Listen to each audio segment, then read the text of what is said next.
This is Stephen Alexander for another BSFS book review. Oh crap! Werewolves! Today on the show, we celebrate the new year by looking at a new book that magically appeared in my email box. Crimson Hunter by N.D. Jones is just the sort of book we need to shake up the show, and I'll tell you why. Set in a world where werewolves once harvested witches so they could fight with enhanced strength against humans, the witches turned against their oppressors and brought peace to the solar system. A carefully crafted peace exists between humans, werewolves, and witches. To accomplish this, the witches began implanting themselves with steel to control their powers, and silver released magic inside werewolf brains. If the werewolf gets too bloodthirsty, it can overcome the collar, but it's either immediately dead or doggy jail. It's this somewhat brutal oppression that main hero matriarch Oriana wants to end. Helping her in her quest is her consort Merrick, the werewolf on the cover. You see, despite the fact they hate each other, witches and werewolves need each other to reproduce. Oh yeah. But because werewolves go crazy when next to too many witches, they can't stay with their loves and abandon their families, taking any males with them. This broken family system affects everyone on the planet. But you ask why they can't bang humans instead. Yeah, they do, but it's like the difference between driving a Sonata and a Bugatti Veyron. Guess which one is you?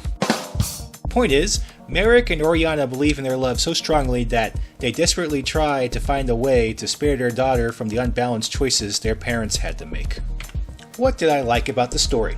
It's an interesting take on the supernatural, adding defined unhappy ending consequences to magical systems that you frequently don't encounter. They can exist without the other, but they can't live with each other because of the power imbalance.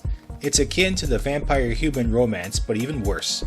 It's these unexpected benefits and drawbacks that really flesh out the plot, and they make sense. They're not pasted onto the story like Mito whatevers in the Star Wars prequels. The characters on all sides of the conflict are pretty fleshed out. Haha, you saw what I did there. Anyway, they're given depth without info dumping or sacrificing page space.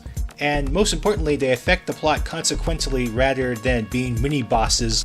The romance between the main characters is hot, hot, hot. Like, don't read this on a bus or any place where people can see your crotch. Oriana is a bit of a wild child horn dog, just to be aware. At any rate, if you like paranormal romance, you'll really like their relationship, but you might not like the lack of a love triangle. But I hate love triangles, so woohoo!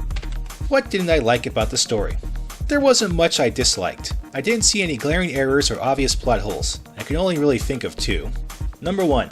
Oriana's mom, the main matriarch, went full a bit late in the story, and her whole manipulation behind the scenes was a bit like betting the farm on a Dallas Cowboys game. Yeah, there's a good chance the plan will work, but like the Cowboys, the plan will disappoint you. 2. They mention humans a bit here and there, and they live in some of the cities with the witches and werewolves, but they hardly affect the plot and the characters mostly avoid them. What's the point of having them in the story?